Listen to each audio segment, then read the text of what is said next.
बड़ा सुंदर प्रसंग है। अब जैसे हम अपने इष्ट की सेवा करते हैं तो पहले गुरु की सेवा करें या इष्ट की सेवा करें? बाबा बोले, सीताराम दास जी महाराज, पहले गुरु की पूजा करके फिर इष्ट की पूजा शुरू करें। जो पूजन सामग्री है उसमें से 2 पुष्प उठाए, पहले गुरुदेव को अर्पित किए और साष्टांग प्रणाम किया और फिर इष्ट पूजा की। चंदन आदि जो अन्य सामग्री है वो गुरुदेव को प्रसन्नता होगी जब श्यामा श्याम को अर्पित करके अर्पित करोगे। लेकिन पहली पूजा गुरुदेव की, जब हम पूजा करने के लिए बैठे तो पहले 2 पुष्प गुरुदेव के चरणों में अर्पित करके साष्टांग प्रणाम, फिर उनसे अनुमति लेकर के श्री जी की सेवा प्रारंभ करें। यदि पहले गुरु को प्रणाम और वंदना और पुष्प अर्पित नहीं किए तो गुरु पूजाम बिना देवी इष्ट पूजाम करोतिया मंत्रस्य तस्य तेजांसी हरते भैरव स्वयं। भगवान शिव कह रहे हैं, हे देवी, यदि गुरु पूजा ना करके सीधे इष्ट पूजा की जाए तो उसके मंत्र का कभी प्रकाश नहीं होगा। उसमें जो ऐसा पूजन करने वाला है तो गुरु मंत्र का प्रकाश नहीं होगा और जितनी पूजा करेगा उसका प्रभाव सब भैरव हरण कर लेगा। जो भैरव देव हैं वो अपहरण कर लेंगे, उस पूजा का प्रकाश नहीं हो पाएगा। गुरु पूजाम बिना नाथ कोटि पुण्यम वृथाव्ययम अतः सर्वजने ख्यातम गुरुणा सिद्धि मापनुयात। गुरु पूजा के बिना करोड़ों प्रकार के पुण्य सब व्यर्थ हो जाते हैं। जो सिद्धि का कारण जानते हैं वो सबसे पहले गुरुदेव की पूजा करते हैं। जैसे आप तीर्थ अवगाहन करने गए तो सबसे पहले गुरु को प्रणाम करो, फिर उस तीर्थ को प्रणाम करके तीर्थ अवगाहन करो। पहले गुरु, हर समय हर क्रिया में, घर से निकलने पहले गुरुदेव को प्रणाम किया। यदि गुरु पूजा ना की जाए तो करोड़ों प्रकार के पुण्य सब व्यर्थ हो जाते हैं। प्रथम गुरु पूजा, गुरु प्रथम पूजा करने पर उसे सिद्धि लाभ होती है। यदा ददाति संतुष्टः प्रसन्नो वरदौ मनुम तदा भक्त्या धनः प्राण गुरु यत्नेन तोषेत। जब वरदायक गुरुदेव की प्रसन्नता प्राप्त होती है, देखो जगह जगह पर भगवान श्री राम को देखा गया, मर्यादा पुरुषोत्तम है।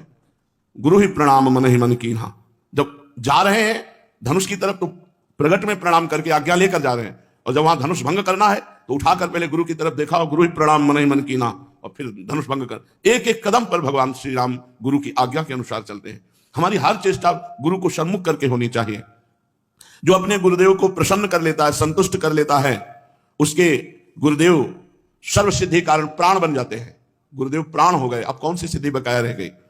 भोग्य भोज्यानि वस्तूनि गुरुवे चा समर्पयेत तच्छेषमिति संचित्य चानुभूयात सुरेश्वरी। हे देवी, सभी भोग, सभी भोज्य वस्तुएं जो गुरुदेव को अर्पण करता है और फिर गुरुदेव की जूठन पाता है, अगर गुरुदेव समीप नहीं है तो उनकी छवि विराजमान करके भाव से गुरुदेव को भोग लगावे और फिर उनका उच्छिष्ट प्रगट मान करके पावे कि मेरे गुरुदेव ने पाया है। इस उच्छिष्ट पान मात्र से समस्त सात्विक वृत्तियां उदय हो जाती हैं। गंधैर मालैश्च चारवंगी पूजयेत सर्वदा गुरुम। हे सुंदरांगी देवी, जो गंध से, माला से, अन्य वस्तुओं से गुरुदेव की पूजा करता है, अगर गुरुदेव प्रगट में नहीं मिलते हैं तो उनकी छवि विराजमान करके ठीक वैसे ही भाव से करो जैसे प्रगट में गुरुदेव की पूजा कर रहे हो। हे देवी, जो व्यक्ति अपने गुरुदेव की निष्कपट भाव से सेवा भक्ति करता है और उनका जूठन पाता है, महाप्रसाद, तो जितने तीर्थ आदि हैं, जितने व्रत आदि हैं, उसको कुछ करने की आवश्यकता नहीं। सब तीर्थों का फल, सब व्रतों का फल गुरु को पूजन करके, उनको भोग लगा के, उनका उच्छिष्ट पाने से प्राप्त हो जाता है। हे देवी, श्रुति कहती है कि भोग मोक्षार्थियों के लिए, ब्रह्मा विष्णु महेश्वर के पदाकांक्षियों के लिए केवल गुरुदेव की भक्ति ही एकमात्र उपाय है, अन्य कोई मार्ग नहीं। गुरु भक्ति के द्वारा असाध्य साधना भी साधित हो जाती है। जो असाध्य साधना है वो भी साधित हो जाती है। जैसे बहुत बड़ा पहाड़ जैसा रुई का ढेर लगा हो तो एक दिया सलाई लगाते ही भस्म हो जाती है, ऐसे ही गुरु सेवक के महान पर्वत जैसे पाप भी क्षण में भस्म हो जाते हैं। जो शिष्य महात्मा गुरुदेव का सेवा, शुश्रूषा, आज्ञा उनके परायण रहता है तो उसे अन्य कोई साधना नहीं करनी पड़ती। वो केवल गुरु सेवा कृपा कारणी बन जाती है और वो समस्त सिद्धियों का लाभ प्राप्त कर लेता है। उसके पाप क्षय हो जाते हैं, पुण्य राशि वर्धित होती है, सब काम उसके अलौकिक ढंग से होने लगते हैं। सब काम अलौकिक ढंग से होने लगते हैं, गुरु कृपा ही केवलम। हे देवेश, दुख मलिन पतित तभी तक रहता है जीव जब तक वो गुरुदेव की भक्ति नहीं करता है। यदि गुरुदेव संतुष्ट ना हो तो कितनी भी बड़ी साधना कर लो, ना तो ब्रह्मा सहयोग करेंगे, ना विष्णु सहयोग करेंगे, ना महेश्वर। तभी सेवक जी ने कहा, गुरु सेवा तज करहि जेबान, यह है अधर्म यह है सब हानि, कानि न रसिकन में रहे, गुरु गोविंद न भेद कराए, संतत सकल सुनो चित लाए, श्री हरिवंश प्रताप जस। गुरुदेव जिस पर संतुष्ट हो जाते हैं तो तीनों देव उस पर संतुष्ट हो जाते हैं, ब्रह्मा विष्णु महादेव, और संपूर्ण मुनि योगी सब संतुष्ट होकर उस पर अनुग्रह करते हैं जिस पर गुरुदेव प्रसन्न होते हैं। समस्त क्रियाओं की सिद्धि का मूल है गुरु प्रसन्नता।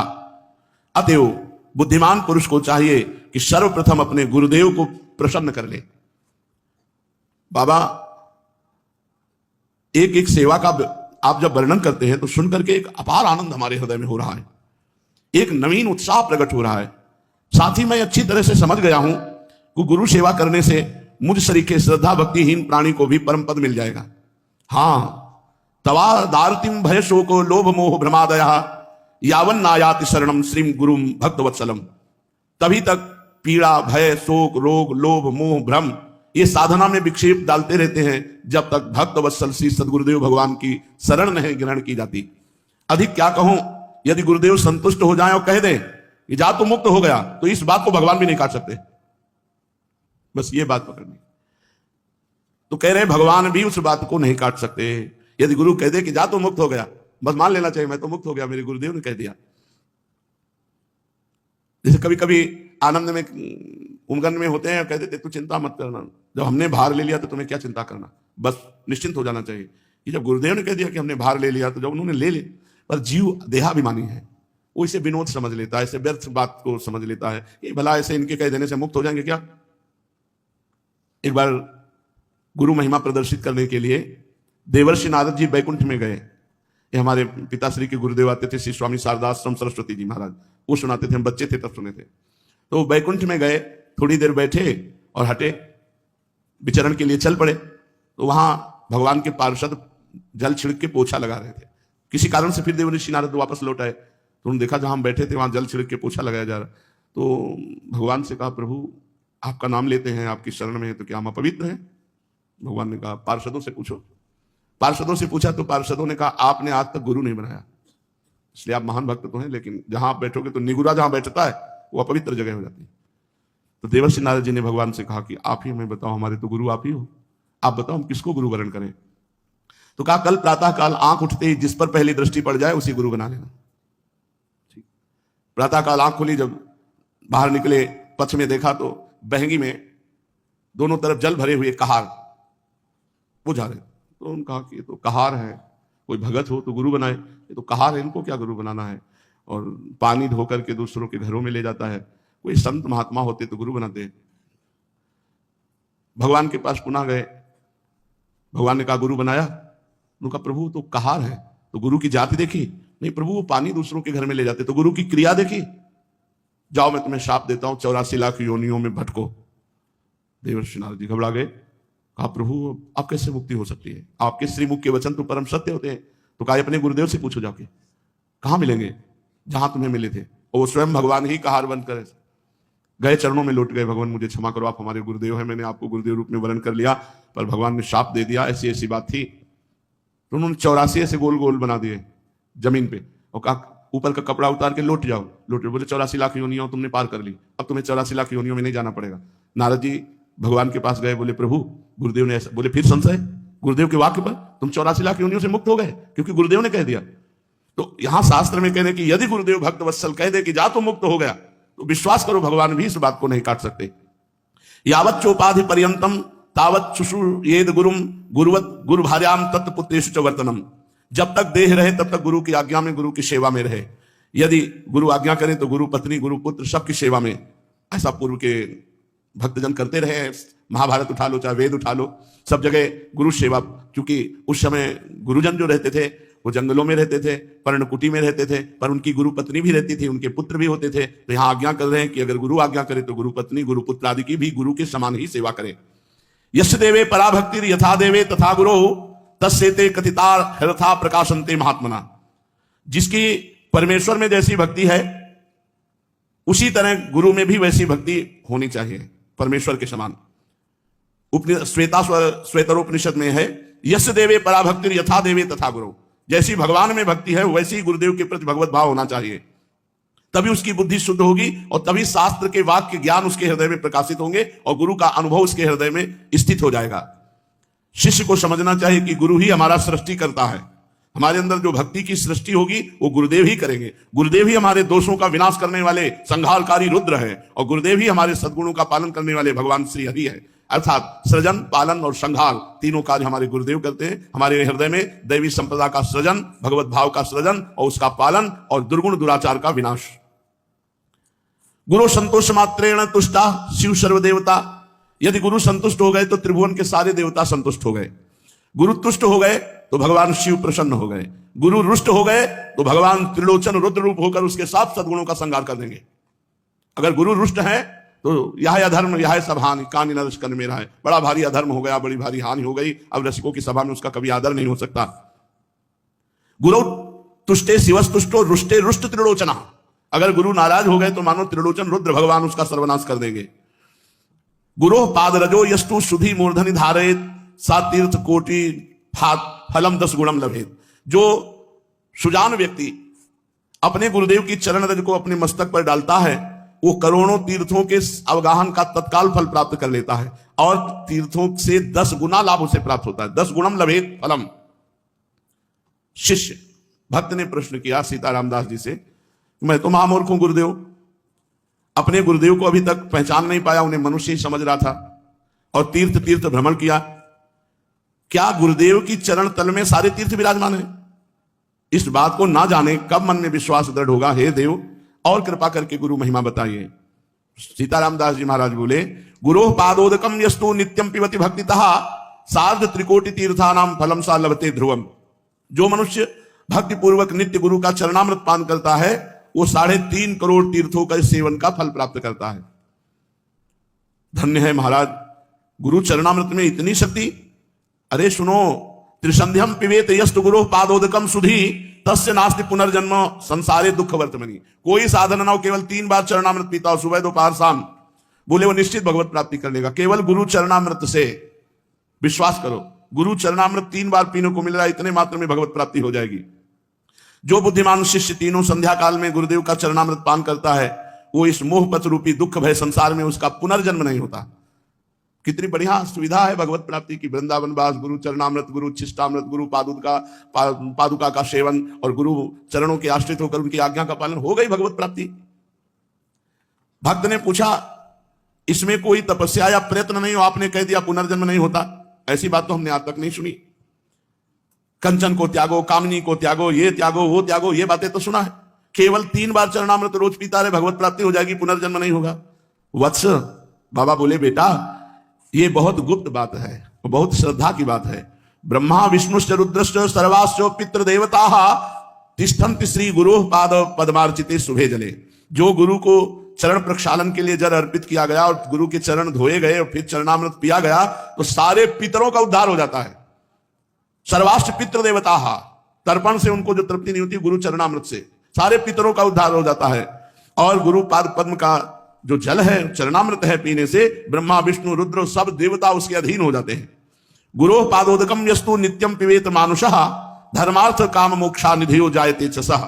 जो मनुष्य नित्य गुरु का चरणामृत पान करता है वह धर्मार्थ काम मोक्ष का स्वामी हो जाता है, अर्थात चारों पुरुषार्थ उसको प्राप्त हो जाते हैं। अपिवा विगलत पाद प्रक्षालन जलम यदि पिबेद अमृत भावेन यह सा देवी पुरम रजित। गुरु के चरण से स्पर्श किया हुआ जो चरणामृत है उसका जो पान करता है वो साक्षात भगवत धामवासी हो जाता है। गुरु पादोदकम यस्तु शीर्षाधारयन् नरः सा सर्वतीर्थजम पुण्यम लभते नाम संशया। जो व्यक्ति स्नान के समय गुरु चरणों का ध्यान करते हुए अपने मस्तक पर जल डाला तो सारे तीर्थों के स्नान का फल प्राप्त हो गया। विश्वास करो इन बातों पर। सर्व तीर्थावगाहा नाम फलम प्राप्नोति निश्चितम गुरु पादोदकम सम्यक संसारारणवतारणम। जो गुरु चरणामृत अपने सर पर धारण करता है उसे समस्त तीर्थों के अवगाहन का फल निश्चित ही प्राप्त होता है, क्योंकि गुरु का चरणामृत सम्यक रूप से संसार सागर से उद्धार करने वाला है। अज्ञान मूल हरणम जन्म कर्म निवारणम ज्ञान वैराग्य सिद्ध्यर्थम गुरु पादोदकम पिबेत। जो रोज गुरुदेव का चरणामृत पीता है उसके जन्म मरण का चक्र खत्म हो जाता है, ज्ञान वैराग्य उसका सिद्ध हो जाता है। गुरु पादोदकम पेयम गुरु उच्छिष्ट भोजनम गुरु मूर्ति सदा ध्यानम गुरु स्तोत्रम सदा जपेत। जो गुरुदेव की चरण पादुका का पूजन करता है, गुरु चरणों की चरणामृत का पान करता है और गुरु की जूठन पाता है और गुरु के अधीन रहता है, त्रिभुवन में उसके लिए कुछ दुर्लभ नहीं है। गुरु महिमा तो आपने निहाल कर दिया सुनाकर। पादुका का महत्व, सेवा, पूजा और चरणोदक का पान सुन लिया। अब शिष्य के लिए और ज्ञातव्य क्या है? बाबा बोले, बेटा वत्स, गुरोरन्नम महादेवी यस्तु भक्षणम आचरेत कोटि जन्मार्जितम पापो दक्षिणा देव नश्यति। न स्नानम पाद शोचव्य न चवाचमनम चरेत प्राप्ति मात्रेण भोक्तव्यम नेवस्थानम विचारेत। महादेवी जब मनुष्य को भगवान की कृपा का विशेष प्रभाव होता है तब गुरु की जूठन मिलती है। ऐसे नहीं मिल जाता कि बहुत तड़पना पड़ता है, बहुत व्याकुलता अंदर भगवान जब देखते हैं तब व्यवस्था बना देते हैं गुरु उच्छिष्ट की। गुरु चरणरज, गुरु चरणामृत, गुरु पादुका, गुरु उच्छिष्टामृत, ये सब गुरुदेव की कृपा से प्राप्त है। जो गुरुदेव को भोग लगता है उस अन्न का जो कण है वो जब मुख में जाता है तो तत्काल सारे पाप नष्ट हो जाते हैं। स्नान, पाद प्रक्षालन, आचमन, गुरुदेव का जो भी है, आचमन किया हुआ जूठा जल है, स्नान किया हुआ सर्वांग जल है, कितनी महिमा पूर्व के संत जानते हैं इन बातों को। और जब प्रसाद मिले तो प्राप्ति मात्रेण भोक्तव्यम नैव स्थानम विचारे, मैं नहाए नहीं हूं, मैं कुल्ला नहीं किए हूं, ये कुछ नहीं, जिस समय उच्छिष्ट मिले तुरंत उसी अवस्था में उसको मुख में धारण करो। प्राप्ति मात्रेण भोक्तव्यम नैव स्थानम विचारे, विचार करने की गुंजाइश, ऐसा रख दो फिर पा लेंगे, पहले थोड़ा ही किनका चाहे पाओ, तुरंत पाओ जब गुरु उच्छिष्ट मिले, भगवत उच्छिष्ट मिले। ना ब्राह्मण्यम, ना कौलिन्यम, ना जाति नाम विचारणम, ना ज्ञाति सुत बंधु नाम सत्यानाम तत्र चिंतयन, एक स्थानम स्थितम अन्नम तत्तीर्थस्य मंडलीकृतम भोक्तव्यम मोक्षतम शुद्ध स्पृष्टम न चिंतयेत। ये बहुत बड़ा अपराध है यदि गुरु की जाति पर दृष्टि रखी जाए कि गुरुदेव किस जाति के हैं, बहुत बड़ा अपराध हो जाएगा। प्रायः जो ज्यादा अपने में देहाभिमानी जन जो जाति अभिमान करते हैं उनसे ही अपराध बन जाता है। ये चीजें बहुत सावधानी की है कि कभी किसी संत के उच्छिष्ट पाने के समय ये बात मत पूछो कि ये किस जाति के हैं, किस कुल के हैं। अब वो हरि स्वरूप हैं, उनका जूठन पाना हमारे लिए सौभाग्य होगा, ये नहीं सोचना कि जाति पक्ष कुल पक्ष ऐसा। जो गुरुदेव जहां स्थित हैं वहीं से प्रसाद मिल जाए तो मोक्ष का वो कारण बन जाता है। यदि गुरुदेव का प्रसाद मान लो कौआ, कुत्ता, कोई भी ऐसा जीव अचानक, तो हम उसे फेंकेंगे नहीं, हम उसको पा जाएंगे, जो शेष बचा हुआ है वो हम पा जाएंगे। प्रसाद की ऐसी महिमा।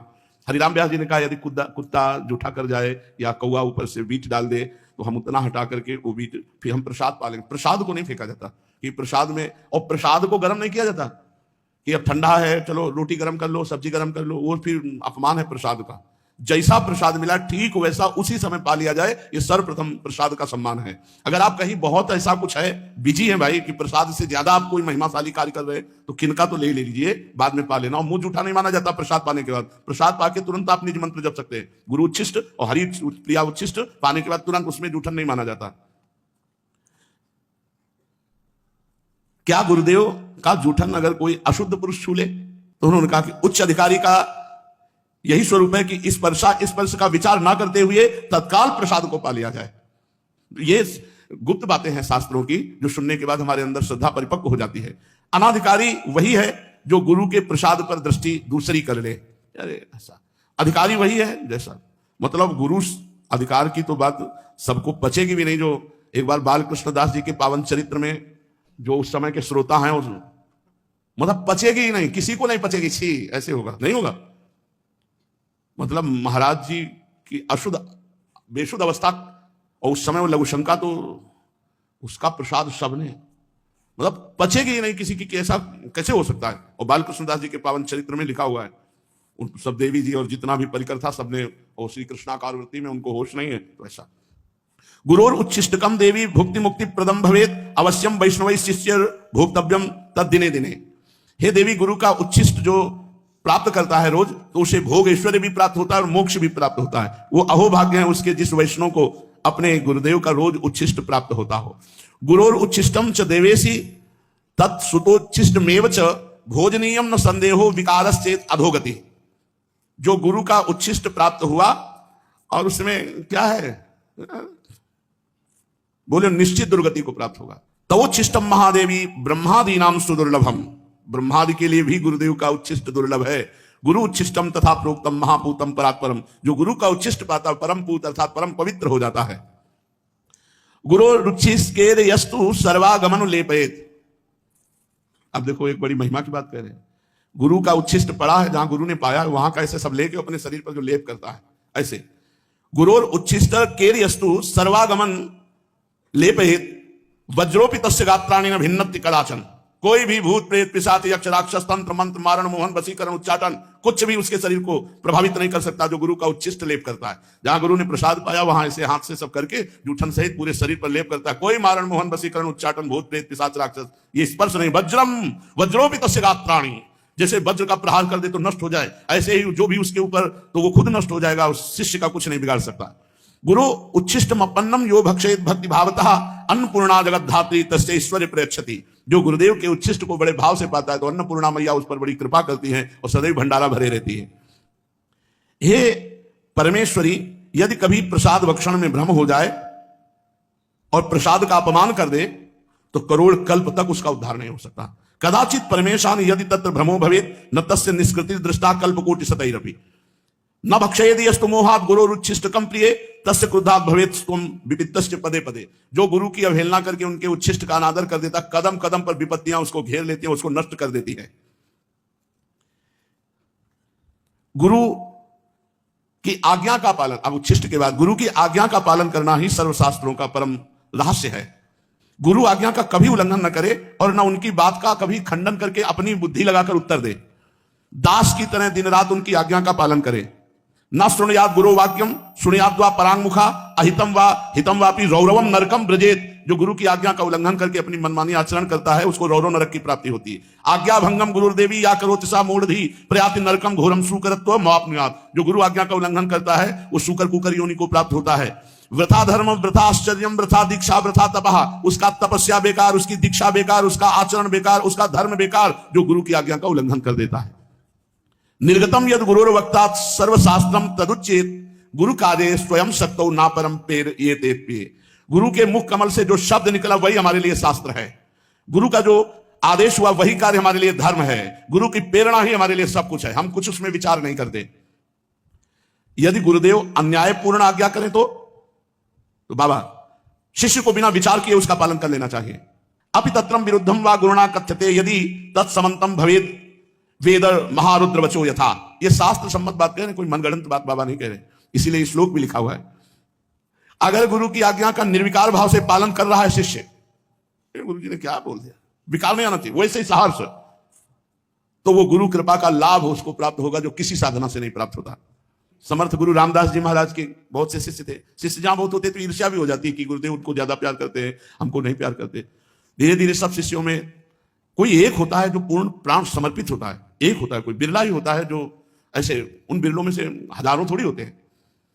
तो ईर्ष्या बढ़नी शुरू हो गई जो उनकी शरीर सेवा में रहते थे कि क्या हम शिष्य नहीं, हमको कभी सेवा का आदेश नहीं होता, ऐसा वैसा, बड़ा प्यार करते हैं। तो समर्थ गुरु रामदास जी ने एक दिन लीला करी, टांग पे फोड़े का नाटक किया और भारी पट्टी बंधवा के कराहने लगे, बहुत दर्द है। अब सब शिष्य परिकर को बुला, बहुत दर्द है, वैद्य बुलाए, नहीं इसकी दवा तो हम जानते हैं, फोड़े का मुंह यहाँ है, अगर पूरा मवाद पी जाए कोई तो अभी हम ठीक हो जाएंगे। मवाद लघु शंका लगी गुरुदेव, मवाद कौन गुरुदेव का पिएगा। सब धीरे धीरे सकिलने लगे, पीछे बातचीत करते हुए पीछे हटते हुए। समर्थ गुरु की सब पे दृष्टि, केवल वही रह गए जो शरीर। सब शिष्यों को बुलवाया, फिर दोबारा किया, लघु शंका हो गई हो तो आ जाओ। बोले देखो ये पीने के लिए तैयार है। तो बोले पट्टी उठाई, बोले ये है मुंह फोड़े का। कहा गुरुदेव, और जो भी पिया तो बस पीते चले गए, इतना मीठा पीते चले गए पूरा। और जब पी चुके तो पूरी पट्टी हटाई और देखा तो गुठली और छिलका रस सब पी गए थे। आम था, लंगड़ा आम लंगड़ा आम बांधे हुए थे। बोले गुरुदेव ऐसा तो रोज पिलाया करो तो आनंद हो जाए। अन्य सब शिष्य से कहा देखो इसको पता नहीं था कि ये मवाद है या आम है, आज्ञा पर पीने के लिए तैयार हुए। तुम लोग सब स्वार्थ बुद्धि वाले हो, इसलिए इसे अधिक प्रेम करते हैं। जब तक प्राण और धन, सकल समर्पण प्राण धन, तब तक वास्तविक शिष्यता नहीं आती। श्री शिवाजी समर्थ गुरु रामदास जी के प्रिय शिष्यों में हैं। जब ये शिष्य बनने के लिए गए तो इन्होंने कहा प्रभु मैं आपके चरणों का दास बनना चाहता हूं, शिष्य बनना चाहता हूं। तो उन्होंने कहा भले आ गए, हमारे पेट में दर्द था, शिष्य बाद में बन जाना, पहले दवा की व्यवस्था। उनका राजवैद्य बुलाते हैं भगवान। बोले नहीं मुझे दवा पता है, जंगल में जाओ जहां सिंगनी के बच्चे हों तो उस सिंगनी से दूध दूह के ले आओ, अगर हम थोड़ा दूध पी लें तो हमारा पेट जो दर्द हो रहा है वो ठीक हो जाएगा। कोई सैनिक नहीं होगा साथ तुम्हारे, कोई अस्त्र शस्त्र नहीं होगा, मतलब मरने के लिए भेज रहे हैं। और बोले सोने का पात्र ले जाना, सिंगनी का दूध और पात्रों में टिकता नहीं, छेद करके बाहर कर देगा। सोने का पात्र लिया, अकेले गए जंगल में जहां सिंह शावक खेल रहे थे। तो सिंगनी को देखा, हाथ जोड़ा और कहा मुझे गुरुदेव की औषधि के लिए आपका दूध चाहिए। और कोई गाय थोड़ी जो इस सिंगनी ने देखा, पुरुष मारी छलांग से, बीच में सिद्ध पुरुष समर्थ गुरु रामदास जी अपने तपोबल से उसको रोक दिया और कहा बेटा हो गया। मतलब शरीर का समर्पण, पूरा प्राण समर्पित हो तो सिंगनी खाई जाती है अगर महाराज बीच में ना जाते। अब एक दिन झोली लेकर के गए, आवाज लगाई भिक्षाम दे, गुरुदेव पधारे। गुरुदेव का सब कुछ है, क्या दूं गुरुदेव को? तो पूरी कागजात में सब खजाना रानी अपना सब वैभव लिख के झोली में डाल दिया। उन्होंने बोला हाँ ठीक है, अब राज्य मेरा, तुम दास बन करके शासन करो और दीक्षा अब हम दे देंगे। सकल समर्पण प्राण धन, तभी सेवा गुरु की बनती है जब अपना केवल गुरु धन बच जाए। मेरे धन है गुरुदेव, ये बहुत मुश्किल बात है गुरु के प्रति ऐसा भाव आना। ऐसे गुरु भक्त शिष्य बहुत दुर्लभ है और ऐसे ही शिष्यों को परम सिद्धि प्राप्त होती है। सिद्ध श्री रामदास काठिया बाबा जी इतना मोटा काठ डलवा दिया था, केवल रात्रि में ऐसे लंगोटी पर रखते थे अपने शिष्य को और आग जला दी, और वो आग बुझनी नहीं चाहिए, अगर बुझ गई तो मतलब सो गए मतलब मंत्रानुष्ठान में चूक हो गई। तो जब ही आग बुझ गई एक दिन तो मांगने गए, गुरुदेव थोड़ी आग दे दो। उनका इसका मतलब तुम सो गए, इतना मोटा काठ और चैला से पिटाई की, चुपचाप। गुरुदेव को नहीं छोड़ा जा सकता, चाहे काट डालो, आप हमारे जीवन धन हो, आप हमारे प्राण हो, तब जाकर भगवान की विशुद्ध भक्ति बनती है। बहुत सुंदर चर्चा है, शेष चर्चा के श्री राधा वल्लभ लाल की।